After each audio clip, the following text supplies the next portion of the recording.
This computer. Hello and welcome to episode 14 of the Magistic Chat. Today we're going to talk about gatekeeping, and as usual, we'll probably have lots and lots to say about it. My name is Chris Allen. I am a published author, a pagan minister, blah, blah, blah, blah. I would like to introduce um, Laura's over here laughing at me, so I'm going to introduce her real quick. Laura, why don't you introduce yourself? Hi, I'm Laura, and I'm blah, blah, blah, blah. I'm Laura Gonzalez. I'm a pagan witch, a priestess, a podcaster, a video blogger now. Thank you, Chris Allen. And I am a priestess of the goddess, neo-pagan, obviously, and I also practice and incorporate to my practice a lot of the Mexica Tenochca philosophy, and that's important. Put a pin on that. The best known as Aztec religion, which is neither Aztec nor religion. And I do a lot of stuff, and I'm also a witch for hire. Pew, pew. So that's who I am. And who are you, Amy? Well, I'm Amy, but I'm also known as Ruby Ruse on YouTube. I have a YouTube channel called Fairy Fortunes, where I discuss fairy folklore and the fairy faith spiritual practice and fairy events and different things, all things related to the fae. So,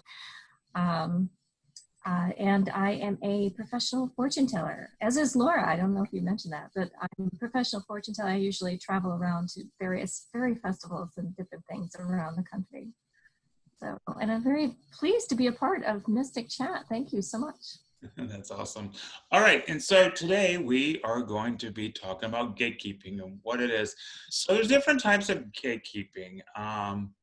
I think all of us here in this group, and most people I know who are pagan and magical, they hate gatekeeping. So what is gatekeeping? So gatekeeping is basically, in a nutshell, when someone has some perceived information, power, or even a community, and they hold it back. They hold back information, or they hold back admittance into that community until they somehow feel that you have earned your place, whatever that means. So, it's interesting because there is a school of thought, and I've written about it in my personal blog, about, if you're a brand new magical student, and you come to me and you're like, I don't know anything about paganism or magic or witchcraft, but I want you to teach me how to summon a demon. Well, no, I'm not going to do that. Well, partly it's because to even know what demons are, and they're not necessarily the Judeo-Christian concept of evil. And also, could you even if I told you how, could you even do it without, training? So, but that's not gatekeeping. That's a protecting a seeker from harm. But a lot of people, with their ego, say, hey, I'm protecting the community from harm. But are they? So I know Laura has a bunch of thoughts because I can see her. So Laura, tell me what you think about, the difference between gatekeeping and the actual preparation of a brand new magical person. And when you were talking about protecting the community, I actually saw in my head, like, no, Chris, that's being a good teacher. I love teaching, and I think I am very blessed to be very many things. And one of the things that I enjoy the most, I think, is educating, communicating. And of course, part of my professional work is that I teach. I teach a lot. I teach tarot, I teach magic, I teach Wicca as a religion, and I, teach within the tradition and the religion as a pagan and as a Wiccan and as a goddess priestess. So you are not gonna give everything to the one person the day they walk into the door, you know, like you say, I want to summon a demon. Like, no, do we know what a demon is even, like, you know? Or how are we gonna, I think the first thing that I will train people, first of all, is into protecting yourself. Learn to protect your energy, and then learn the mysteries of the religion, and then learn to do all this like wonderful energy moving and all that stuff. So I don't think that will be gatekeeping. I think that is being a responsible educator, where you know the limits of your knowledge, the limits of your wisdom, and the limits of the person's knowledge and wisdom. And I think that's very valid, and I will admire that from a teacher. You know, I don't expect, I don't know, like my teacher, Marty Couch, was my teacher for many years. And he let me lead ritual when he thought I was ready. Of course, I was not leading ritual the first time that I went to a circle. So, you know, I mean, that is teaching. And gatekeeping to me will be like, you see my blood boiling.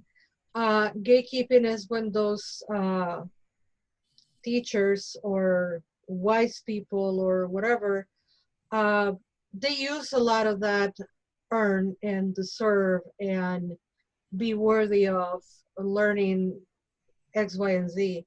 And I have had horrible experiences, not only within the pagan community, but also within the native Mexican community, people who dangle the knowledge in front of us, and specifically the Native American, the Mexican, the Mexica, and is, in my opinion, has been a form of abuse, you know, because dangling the knowledge and then basically bullying, hurting, and humiliating people, and telling them that they're not deserving of it.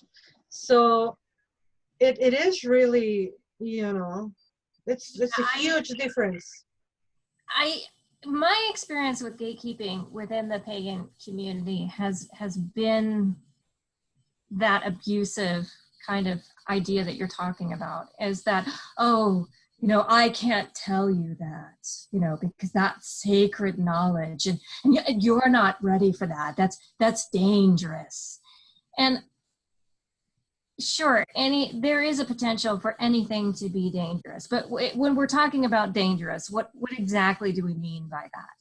You know, especially in the fairy community, you know, oh, the fae are so dangerous. They're dangerous. Oh my God, you know. And I'm like, and so people are like, oh no, you shouldn't work with the fae. And I'm like, you know, human beings, I think, are infinitely dangerous, are more dangerous, I think, than the fae. Because with the fae, you know that you're working with unpredictable spirits. The other thing with the fae is that they're going to be pretty clear with you. No, I don't want to work with you, and if you come any closer, I'm going to bite you. That's what the do, you know. They're clear. Humans are not clear. Humans are nefarious. Humans will intentionally mislead you, knowing that they are misleading you. So when we talk about the fae being dangerous, what do we exactly mean by that? A fairy is dangerous like a rattlesnake is dangerous. So if you invade a rattlesnake's territory, they're going to bite you. But they usually will warn you before they bite you. And so you act with responsibility when you're out hiking in the desert so that you don't accidentally step on a rattlesnake and have them bite you. It's the same thing with the fae. You act responsibly. But even a 3-year-old child can be responsible in nature, provided that they have a limited amount of guidance. And if a 3-year-old child gets bitten by a rattlesnake, where was their parent? Right. You know? So it's like when we talk about magic and power being dangerous, perhaps it can be. But what exactly are we meaning by that? And when people refuse to give you information that you're seeking, if they purposely withhold knowledge from you, why are they doing that? Because it's really not about it being dangerous. It's really not about you losing your mind to this knowledge, because that's not really what happens. Right, right.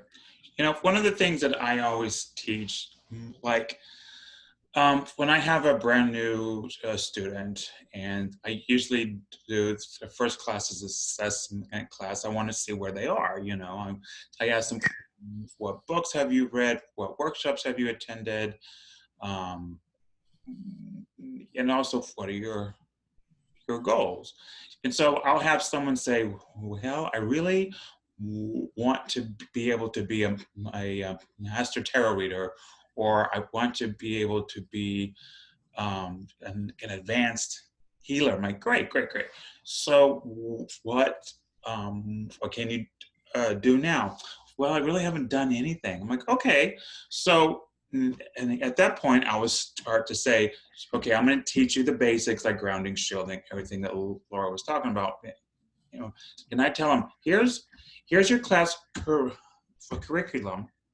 You know, I have to tell you though, hands down, 99.999% of all of my students I've had in the last 20 years have been very respectful about that. I've never had one say, oh, screw grounding, I want you to teach me how to journey today. I'm like, well, I can, and I can do that because I've actually had introductory classes. I mean, I usually say, well, if you've ever had any magical training, what's going to happen? Your first class we're going to be more of a guided visualization. And maybe you'll actually journey, maybe you won't, but I still allow them to do it, you know.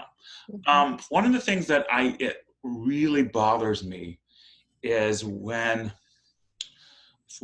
for two things, the secrets, first of all, aren't that powerful. Well, I can't tell you what the four elements are. I'm like, okay, whatever, that's so basic. But, or you can actually find almost everything you want to know online now. You know, I was initiated into the OTO, and one of the people I was initiated with, just for fun, and this was back in 2004 when Google first became a huge, huge thing. And they were able to find every single OTO secret ritual and initiation online. Yeah, the difference is as we had ceremonial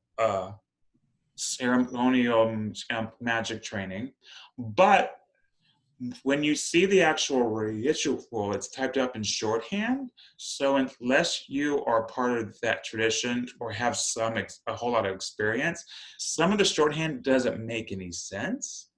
And the thing is, they're not trying to hide it or keep it secret. It's just the person said, I'm not writing all that. I'm going to write RN375, RN2, East.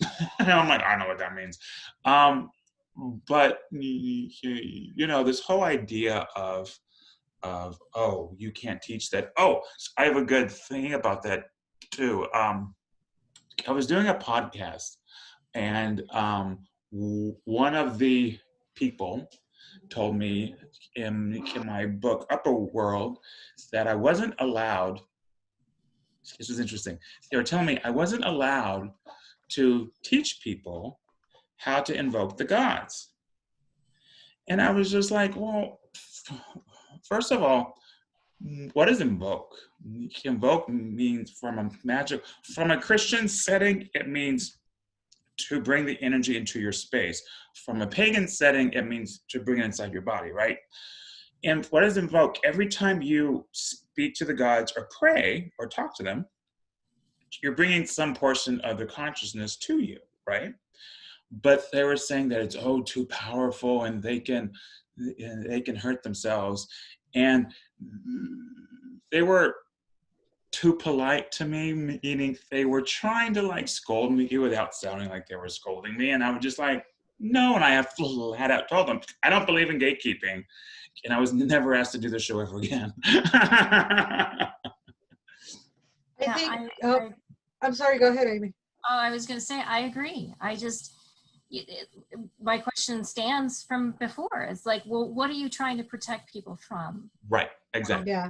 And Exactly. I think, We're not going to go crazy no, invoking the gods. We're not. the thing is, to be realistic, this is 2020, right? Everything and anything, and then some, is online.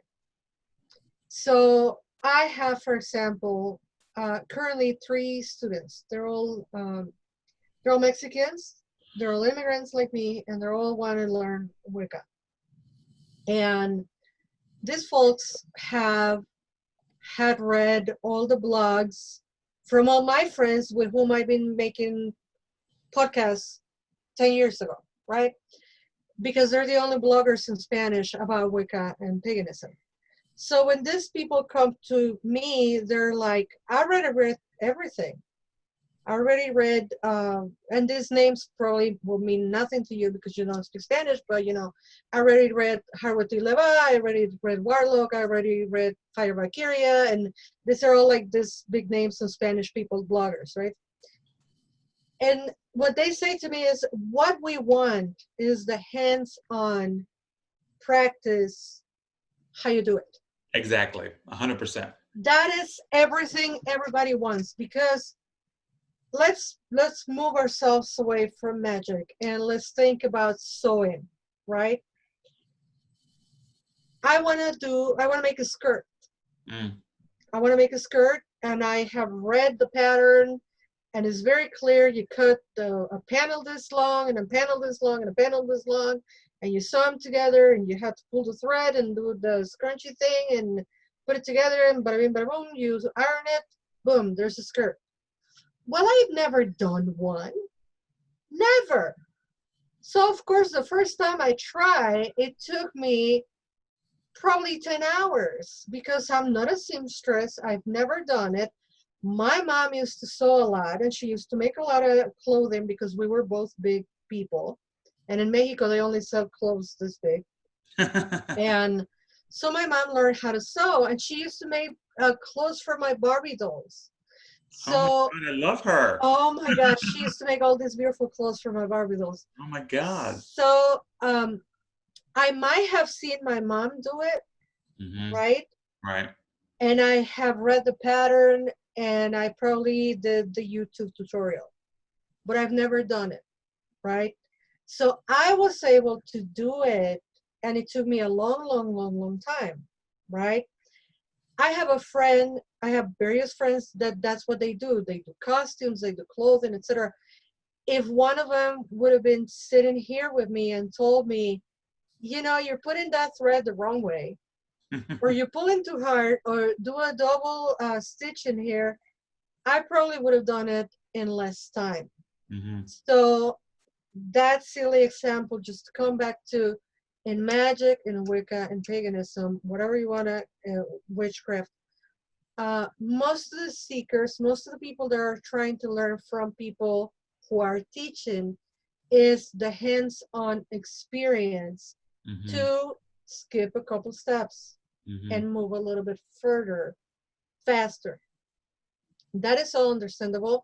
And there is no danger to it. Like you say, Amy, there is no danger. I mean, if a person does something extremely silly, unintentional, uneducated, etc., I mean, what's the worst that can happen? That you call the wrong God, or some people are so like, oh my God, you're going to open a portal and something's going to come through. And Right.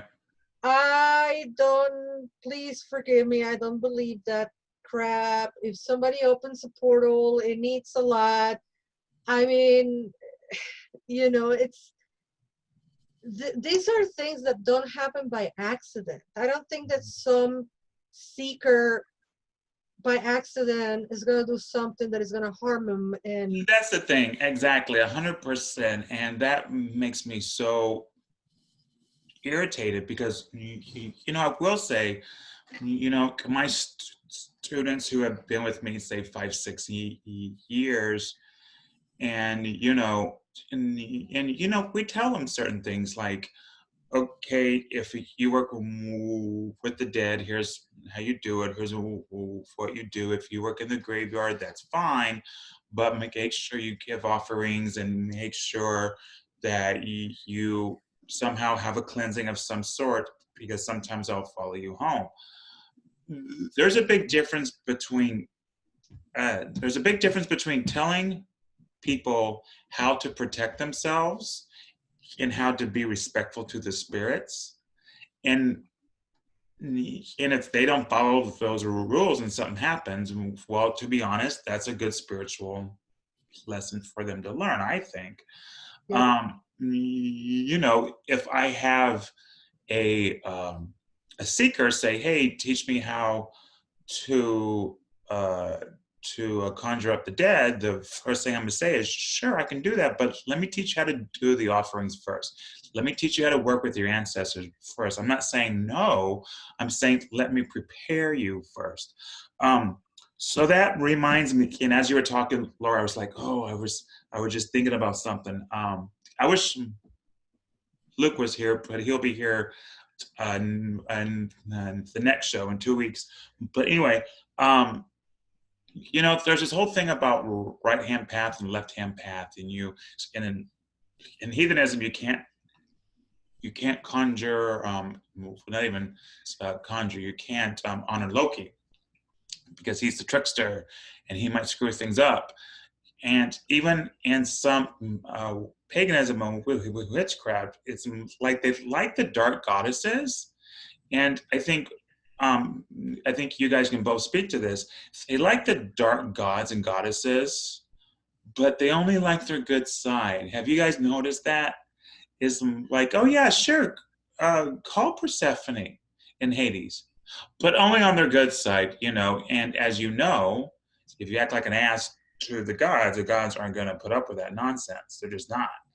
The other thing is that I think I told this story before in this show that I was asked to attend a reconstructionalist heat and bloat, a ceremony or whatever. And then after the leader found out I did magic and I honored Hela, that he disinvited me. You do magic and you're dark, and we don't. No, you can't do that. No, shut the gate, shut the gate, shut the gate. And I was just like, Yeah. I'm not going to conjure demons at your ritual. I mean, I could. That would be hilarious, but but I'm not going to do that because I have some respect. In my opinion, it boils down to being controlling. Exactly. It's a power trip. It's a power trip. It's a control thing, and that's all it is. Because if I am well educated as a magician, as a witch, as a whatever you label, just slap yourself into. If you're well trained, like Chris, right? Okay, these folks don't like you to call Hela, so they invite you. You're not gonna call Hela. Right. You know better. And they, the gatekeepers, could, if they will, understand that you're going to be respectful to their space, to their practice. Like a lot of folks that know me, and I know very well and I love them, work with that Santa Muerte thing. And I have told you all countless times how I feel about it. So they know if they're going to come to ritual with Laura, they're not going to talk about it. They're not going to bring her up. They're not going to bring their image. They're not going to, do stuff like that. I had a person who didn't know, and she said, I have my statue on my purse.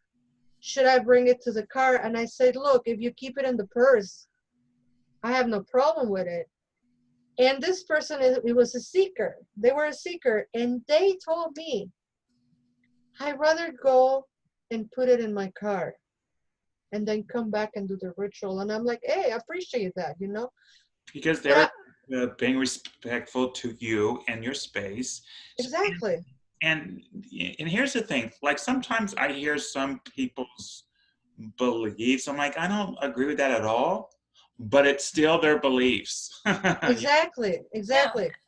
And not because it doesn't happen to you or don't speak to you or you haven't experienced it, you are going to tell people you're not worthy, you're not right, you're doing it wrong, etc. I have seen that happen, especially with the like native, um, the Mexican stuff. You know, I mean, that was very It was very traumatic to me because um, I wanted a tattoo, and I was told that I needed to earn that, and I'm like, I'm Mexican. How much do I need to earn it? Like, and this particular person, I'm not gonna promote his work, obviously, or his name. I'm not gonna say who he is. But he will be very strict, very demeaning, very sexist, Mm, and then, oh, I can only tell you if I see you're dedicated, if I see that you're committed, if I see that you follow our behavior. And then he will manipulate people and say, I don't go online. I'm not on Facebook. I'm not checking on y'all. No, their partner was. Their partner is the one on Facebook and online and checking on everybody. So somehow he will find out what was going on. And then you will go to the next class and he will belittle you and ridicule you without saying your name, just by calling on the things that you posted online. And right, right. I mean, talk about, and I'm so happy I can swear here. Talk about mind fucking. I Yeah. mean, terrible. And I was their student on and off for about 5 years. And I have folks that ask me, okay, Laura, why you're smart, you're strong, you're very like, you were this witch. Why were you with them for 5 years? And I say, you don't understand how much I was hungry to learn this Mexica philosophy. Mhm. And that's the key. That's what they prey on. People who want the knowledge. Yeah, you want the knowledge so much, you want it so bad. And in this case, it's from our ancestors, it's still a living um, philosophy. Um, there's very little to nothing known to it because the colonizers fuck it all up or distort it and make it into a religion, which is not a religion. And this was like more of a straight line knowledge. So it's literally like learning almost from a person from the ancient times. Mhm. And that gives this person this huge carrot to just dangle in front of Mexican Americans who are not Mexican enough or not American enough to fit in the society.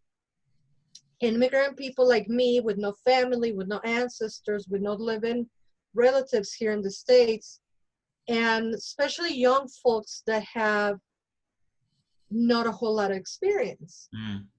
And I'm like, in retrospective, I look at that and I'm like, oh my God, this person was so abusive, gatekeeper, and just a plain bully. Mhm. And I was there because I really wanted the knowledge. But then I keep hearing, you're not worthy, you're not deserving, you haven't reached this level, blah, blah. And I'm like, when am I going to reach it? Like, Right. it comes to a point when you're like, enough is enough. But shows like this and this conversation should help prevent that people fall prey of people like that, because it's abuse. It's Yeah. abuse of power. And I think you really touched on something important, Laura, is that if you are in a class, there's a difference between a class with articulated goals that you can reach, and then you constantly being abused because you're being told over and over again that you're not worthy enough to have certain pieces of knowledge. Yep. So I think that's the key there, is that if you are taking a workshop, if you are taking a class, if you have a teacher, and I'm going to plug Chris Allen because I think he's one of I've ever had. And I've had a lot, thank you. So there you go. But when you take a class, you should, by the end of the class, feel like you have attained something. And that's definitely, that's my experience when I was working with Chris as a student, is that after every class, I was like, oh, this was the purpose of this lesson. This was the lesson that I had something where I could put my finger on it and say, this is what I learned today. Mm-hmm. You can't go away from a class, and it should be every class that you have with a teacher. Now, it's fine to go away from a class and say, wow, I need to get more information about this thing because I didn't quite get it in this class. I think that's all right to have a question at the end of the class. Mm-hmm. You should also be able to put your finger on something and say, I learned this today. And if you can't do that, that is an indication that you are with an abuser and not with a teacher. Yeah, yeah.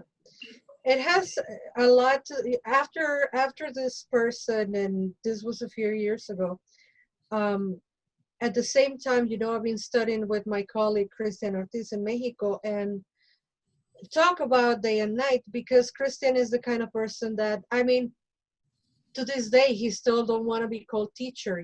He's like, we learn together, and yes, I'm sharing, but we're colleagues and this and that. And when a teacher, especially in the pagan community, where supposedly we don't have that structure like of Christianity, where you have a pope and then or a Catholicism, the pope and the priests and the archbishops and this and that. In neo-paganism is supposed to be that we're all equal and we're all children of the earth. And yes, you have people that have been at it longer, and they're going to have a bigger reserve of knowledge because they have read more, they have practiced more, they have done more. But the more, my experience has been, when a person knows more, they're so passionate about it, Mm-hmm. they share it. They just want to, because they understand the richness of sharing. Right. It's like having a bite of this precious apple, and you're like, oh my God, it's so good. You want some? And the gatekeepers, they're still under this patriarchal, disgusting, Christo Catholic, hierarchical power trip thing. It's interesting that You know, you just mentioned Christianity, because I look at gatekeeping as very much akin to the creation story in the Christian Bible. mm, So here we have the tree of knowledge, and Eve goes and is convinced to take from the tree of knowledge and obtains knowledge. She obtains knowledge, and that's bad. Yep. That's, I think, where we're getting some of this gatekeeping mentality, is that knowledge is bad. And that's a thing. Mm-hmm. Would you rather be ignorant? Is knowledge evil? And I would argue no. Of course not. I want you to think it is, so that they can control you in your ignorance. so I think you hit it right on the head, both of you, when you say that, because when you keep people ignorant, you're able to control them, and sometimes it isn't about cash or whatever. Sometimes it's about, I want to flock, I want to feel important, I want my circle to adore me, I want this, I want that. Even in my own traditions, like in my own circles and stuff, I really did not, I never felt, and it took me a long time to feel like I'm a priest or I'm a leader or I'm a teacher. It took me a long time because I was looking for a permission, I guess, from whoever. And it's funny because then I have like friends and students who are like, what are you talking about? You're a teacher. Go ahead. And I think there's a difference between gatekeeping and trying to polish up a student or a seeker so that they can do it well. So for example, in the Lakota tradition, so when I first started working with my teacher, Billy Topatate, in that tradition, the first thing she had me is do this very simple um, song. She taught me how to, the different beats of the drum. She taught me how to smudge. She taught me how to give a tobacco offering, and and she's one of those people who she's very much of the 21st century, and she has to pay her bills just like everybody else, and so she had a charge, and I do the same thing, and it wasn't. I'm not going to say it was expensive, but it wasn't free. Let's put it that way. And so each day she would, or each what time I saw her, and also with the train, because she was way off in the burbs, it took me an hour and a half to get there every day, or not every day, every time I saw her. And so it was like 4 hours of my day, if you think about it, because an hour and a half up there, hour and a half back, an hour class. And she would show me one thing. And then it just felt to me to go so slow, so slow, slow, slow. And eventually she was just like, oh, here, you need to come attend this sweat lodge and this pipe ceremony and this ceremony and blah, blah, blah, blah. And, because when she was teaching these things, it was so very much of, I want you to be very good at this. I want you to practice and practice and practice. And I would have to perform for her. And you know how it is, performance anxiety. And I always say, I've learned from my teachers, if you can do your technique or your song, whatever you're doing in front of your teachers, then you can do it for anybody. Because your teachers are the ones who are like, oh, you missed this, you forgot that, But by the time I went into ceremony, the sweat lodge, some people, kind of what Laura was saying, they never said, oh, you're not Native American enough. But as soon as they see the blue eyes, you're like, okay. Because they're so used to judgment, they're so used to racism, they're so used to persecutions that whenever a white person or a person who has predominantly white blood, they're just like, okay, I'm hesitant because I'm used to getting hurt myself. So we're not going to tell you no. We're just going to go real slow with you.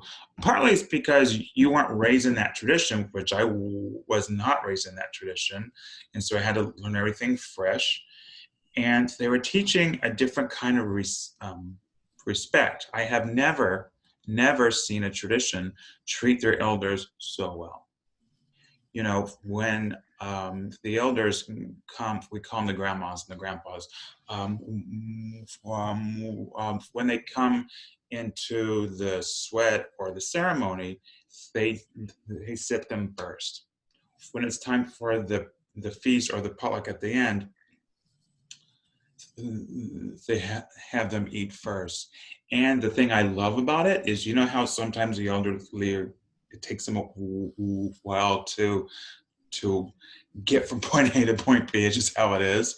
Nobody walks in front of them. No one. You wait. And if it takes them an hour, guess what? You'll eat in an hour, but they do that because I wasn't raised that way. And so they're teaching. And to some people, oh, that's gatekeeping. They're not teaching you this, they're not teaching you that.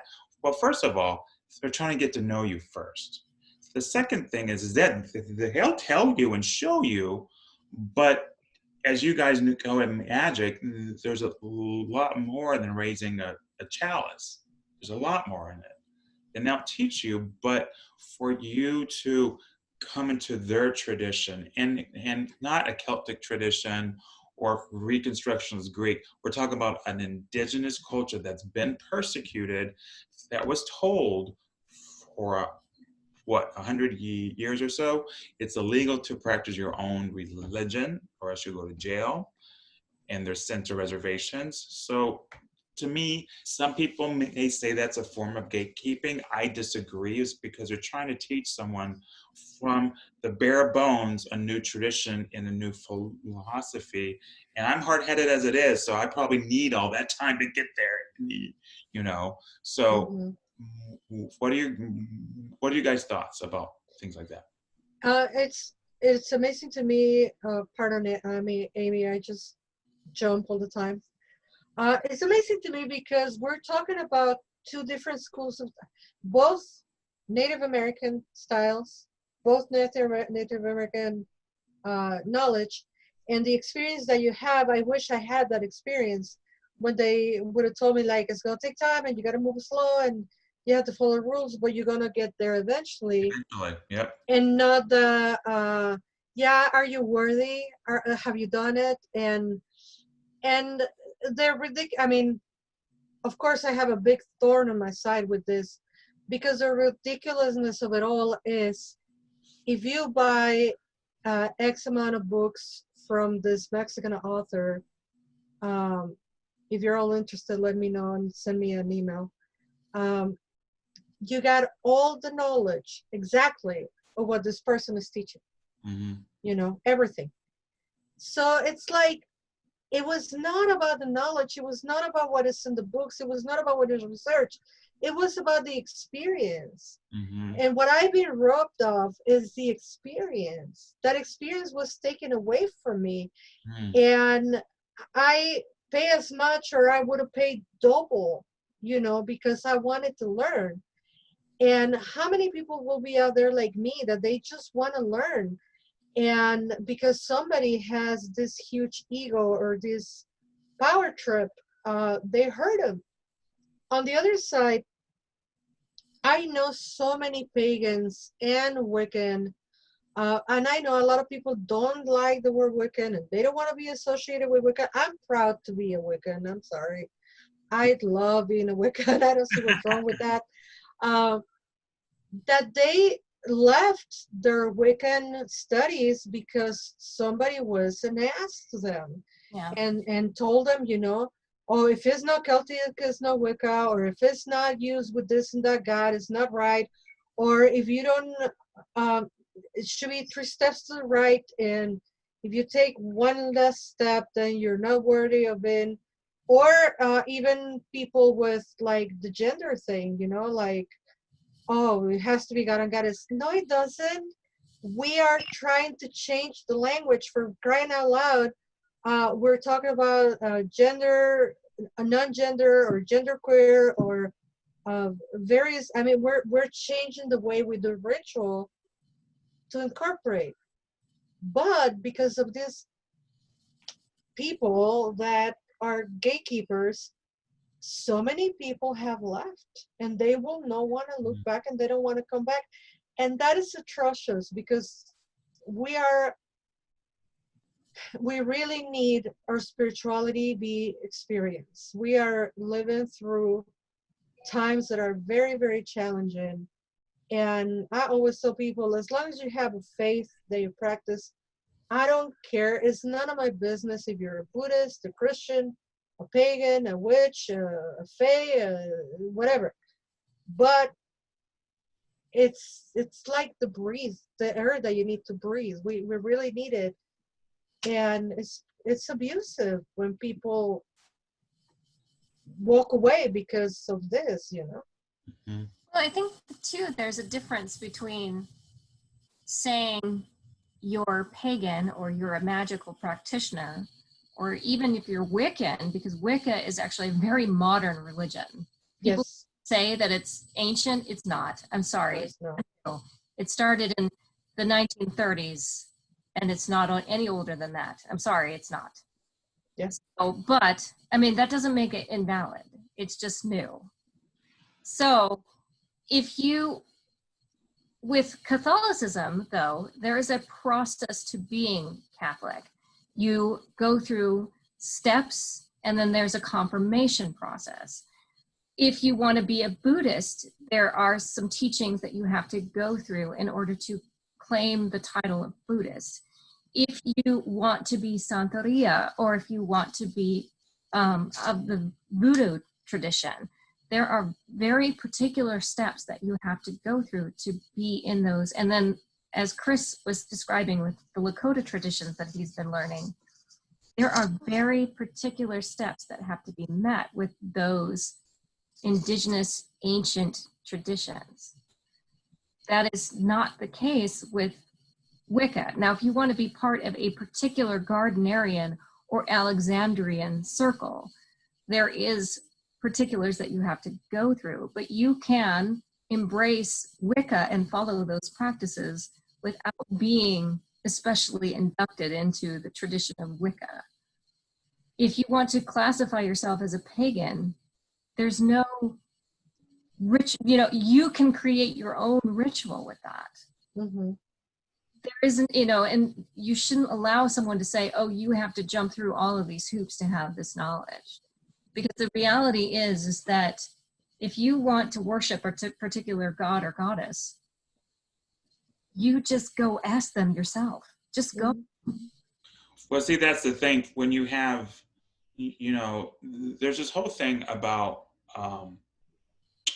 the blood and pure blood and crap like that. And I do believe that there is like family craft, and you have hereditary skills. Like in my family, for dreamers, my mother, if she dreams of you, look out. She's the crone of doom. It's never happy. It's always, I had a dream about you, got in a car wreck. I'm like, and it would always happen. My whole family's like that. And so what he would say, like, it's in the blood. And if we don't mean the pure blood, the pure race, what we're saying is like, it's like genetic, or like it's from our family, things like that. But there's this whole racist Freudian idea that to be, and I have to specify because the majority of the heathens don't think like that. There's a racist few heathens who do say you have to be, well, not even Caucasian, you have to be Scandinavian or German to do it, which, why? That's the stupidest thing, and we've already had shows about that. But this idea, it's also in like some of the voodoo communities, and it's always the white people who are telling other people what they can and cannot do. Because I know many Caucasians who have a Black teacher or a Latina teacher who initiated them. And I always say, if you have teachers of that tradition who are going to teach you, then let them. Yeah. Who am I as a white person, especially as a white person? I mean, come on. Who am I as a white person to tell another tradition of like Cuban, Haitian, African, Mexican, Egyptian? Who am I to tell some person that they can't be of that tradition? It's none of my business because I'm not part of that tradition. Yeah, and then you can't tell by looking at someone what the tradition is. Like, we've been talking about you and your practices, Chris, all day, and you mentioned that you have bright blue eyes, right. And Native American. You're Native American, and you've been inducted into that training. Right. So why, it's none of anybody's business. It wouldn't even matter. Maybe you're not Native American at all. You were still trained by the Lakota tradition. So people need to, it's not your place to gatekeep in that scenario, And it's the same thing if somebody has been inducted into Santeria and they look like me, it's none of your business. One of my coworkers is as Mexican as Laura is, and she has the blondest, her hair is so blonde, her eyelashes don't even show up. She has to wear mascara or she looks like she doesn't have any. Because her father happened to be Polish, but she's Mexican. She was raised in Mexico. Like, you don't know. Yeah.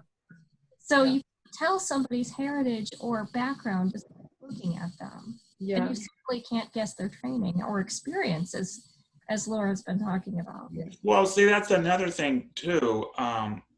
One of the things that irks me now, is I have certain people, and I've had interviews or whatever, and you know, if they say, "Oh, at your age, um, how can you have so much information? How can you know so much?" They think I'm lying. They think I'm making it up.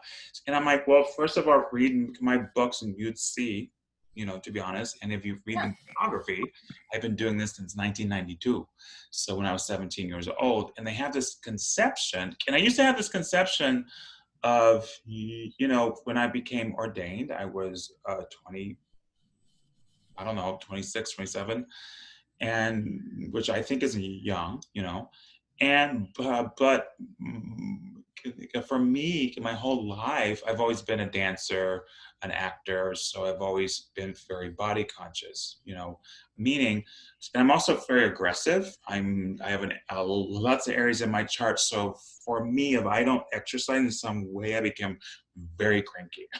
So, but my point is, and so they would say, "Oh, you're too pretty. You can't possibly know these things." I'm like, that's condescending.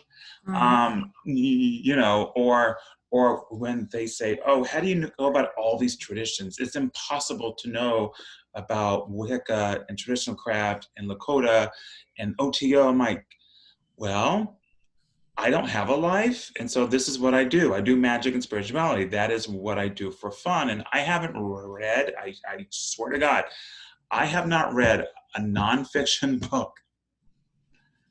Or I'm sorry, I haven't read a fiction book. I haven't read a fiction book since 2004. Mhm. But Mhm. if you see my bookshelf, they're surrounding me. There's hundreds and hundreds of books, and I've read every You single one. can learn a lot from fiction. You should read them. I should, but here's what happens. Um, one of my publisher now, we have a Facebook group page, and the authors who are having a new book, like, who wants to give me a book review? I'll give you a free magical book. I'm like, me. And I get eight people, so I'm reading like 3 books right now. Yeah. You know, I love what you said, Amy, about the Wicca not being the old tradition. And I just want to kind of like to tap into that real quick because that is another form of gatekeeping when people say, because we are the old tradition, we are the old religion, and the mysteries come from the Paleolithic, and then you have to make sure that you kiss the priestess ring. Mm. And I'm like, wait a minute. Yeah. Wicca is a compilation, reconstruction of ancient pagan philosophies from Eurocentric traditions, Euro-ethnic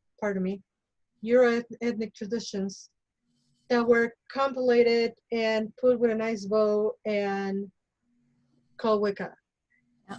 And so It's not family trad either.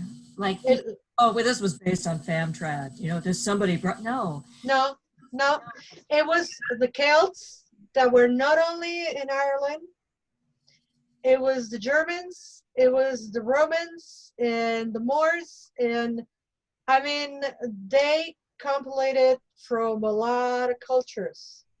And one has to be very conscious of what one practices. And as you said, yes, you can be eclectic, you can do your own thing. And I am the kind of person that says, oh, you're self-initiated Wiccan and you want to do your thing, more power to you. Connect. It's between you and the divine. Connect. But that's why it's ridiculous. I teach Wicca too. So I teach whoever wants to come, you know? But I have to bet, like Chris was saying, you know, what are you looking for? What do you want to do? What you been reading? What is it that you're trying to do? Especially I teach a very feminist line of Wicca. So to learn with me, you have to be at least at least don't be a patriarchal asshole, you know, to learn with me. I That mean, should be on the questions. You need to have a little paper that says, "Are you a a patriot?" patriarchal asshole, then you cannot study with me, Check yes or no. right? Gender stereotypes, gender, all of that. Like, I no, we're on the left side of the left side of the left. So, and I have had people that, oh, because we're the ancient religion, and I'm like, no, we're not. Or another one, and you'll appreciate this one too, Amy, I'm sure. We are the granddaughters of the witches you couldn't burn. No, we're not. Those women, we don't know if they identify as witches. They were persecuted because they had money and they had land and they have stuff that the church wanted. And the church called them witches and destroyed them and stole their property. So we are not their granddaughters. And those women that were murdered because of that, they probably don't even appreciate that we consider them witches. So It was insulting to many people. I mean, and that's not gatekeeping. That's just basic knowledge. If you're a Wiccan, if you're a witch, if you're a pagan, if you identify with magic and witchcraft, and you repeat that, oh yeah, we're the granddaughters, da da da. No, we're not. These women were persecuted by a religion because they have something. And that's why I'm so passionate about advocating about people's rights and women's rights. People's and, you know, principal, majority women because we are the most oppressed. But then the line trickles down. And we have to be very cautious about how we express this type of things and not say we're the ancient religion so we're better than. No, we're not. Let's put it down 3 notches. And we are the descendants of the witches. No, we're not. Those women, we don't even know if they consider themselves witches, and if they did, we're not their descendants. They were killed, and there are no records. We don't know because everything was so hidden. So With a lot of, well, I actually, I was in my 40s. I was in my 40s. Guess how old I am. But anyway, it wasn't until I turned 40 that I realized that I was raised in a fam trad tradition. Whoa. Because nobody, if you truly are in a fam trad, if you have been raised in a magical tradition in your own family, you probably don't even know. that is a family tradition, yeah. Because you learn the ways of your family, you learn the charms that your family does, you learn the practices of your family. And in my family, we identified as Christian. That's right. That was common. I actually never did identify as Christian, but I was raised in a Christian tradition and then was taught the fam trad on top of it. So Wicca is based on, you know, what we little we know of the older gods and of the older ways. But Wicca itself is based on these strange family practices of family passed down family charms and herbal traditions and prayers and strange magical things that you do and the dreams that you have, like Chris was saying that he comes from a family of dreamers. That's the fam trads. So when, was it Gardner? I think it was Gardner who said, oh, I was trained by this woman who had a fam trad. That was just a mythology that he created for Wicca. So, yeah. Because and it's so funny. Nobody recognizes it as magic. Nobody sees it as a religion. Your religion is Christianity. And then you have magical charms that coincide with it. What is really funny for me is that some gatekeepers of Wicca, because we have a lot of them in the Latin American community. That's so sad. Yeah, it is. You know what's the saddest part? The people that actually have the Wiccan lineage tradition, you can count them with one hand. From Mexico to Patagonia, you can count them with one hand.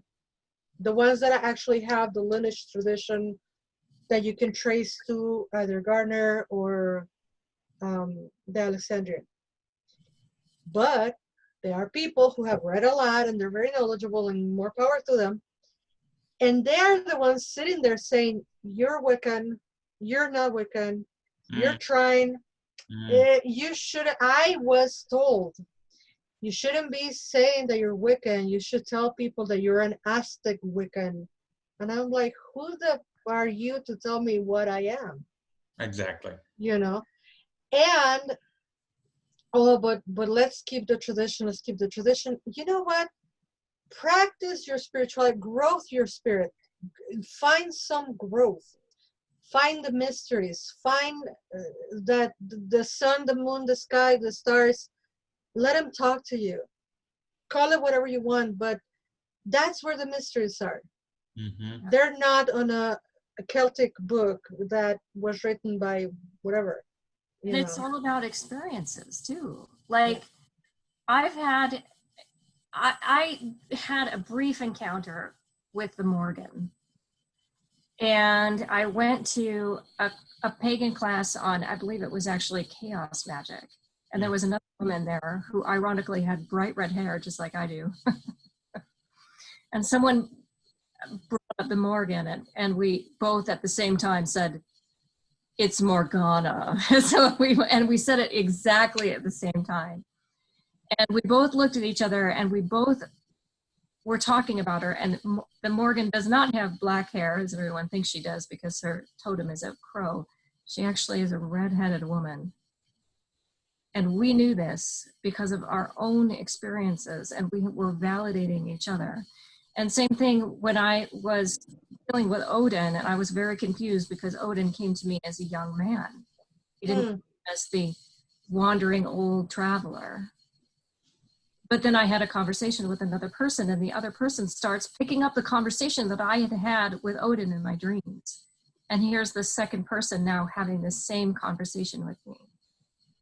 And I'm getting validation. So you have to go out and you have to have experiences. yeah.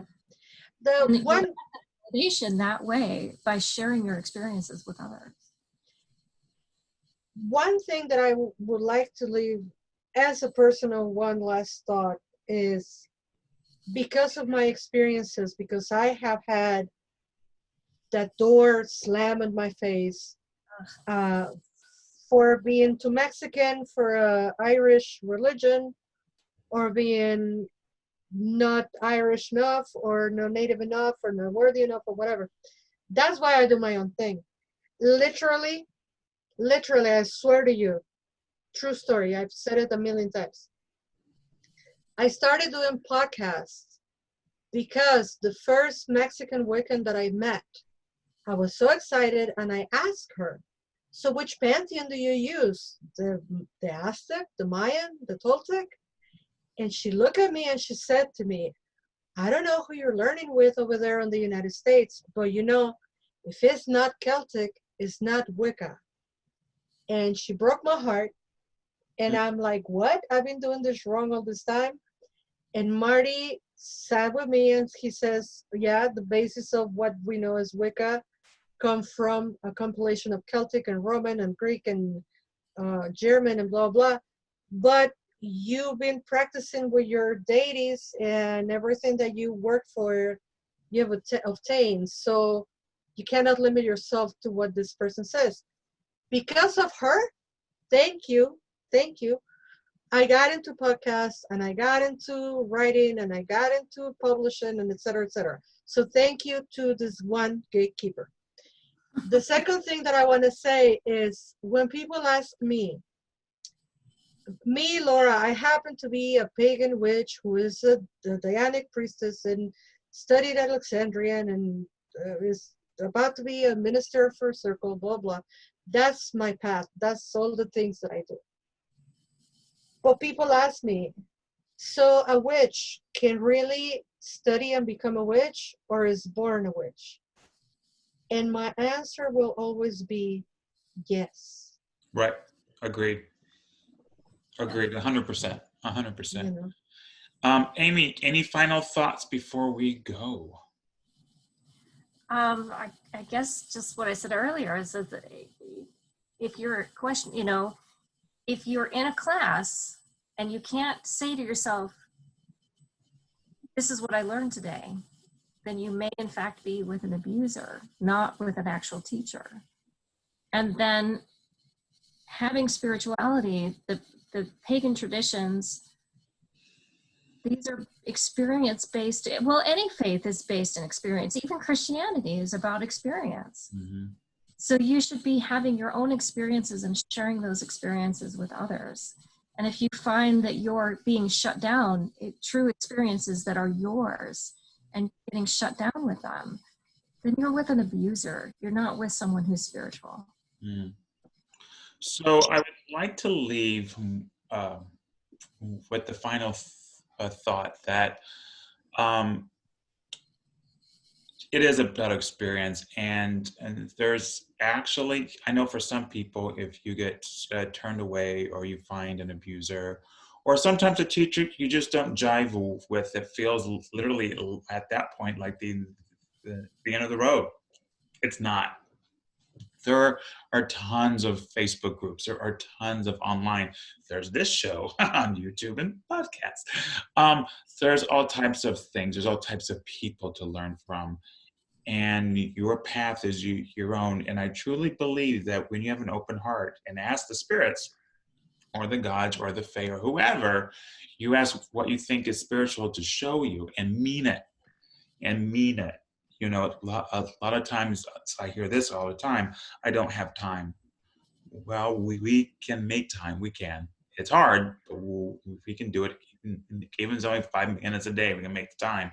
But there are people out there. So if you don't resonate with the teacher or group, or if they turn you away, there's always other teachers out there. So that, I would like to say goodbye. Thank you for joining us, and please like and subscribe to this channel. And also, we are available on YouTube, on iTunes, and Spotify. And tell your friends, share us, share. Thank you, and we shall see you in 2 weeks. Here, hold on. I don't want to do the wrong thing. Hold on. I know I'm trying to play with the controls here. And everyone's like, what's he doing? I'm playing with the controls. All right, here we go. All right, thank you.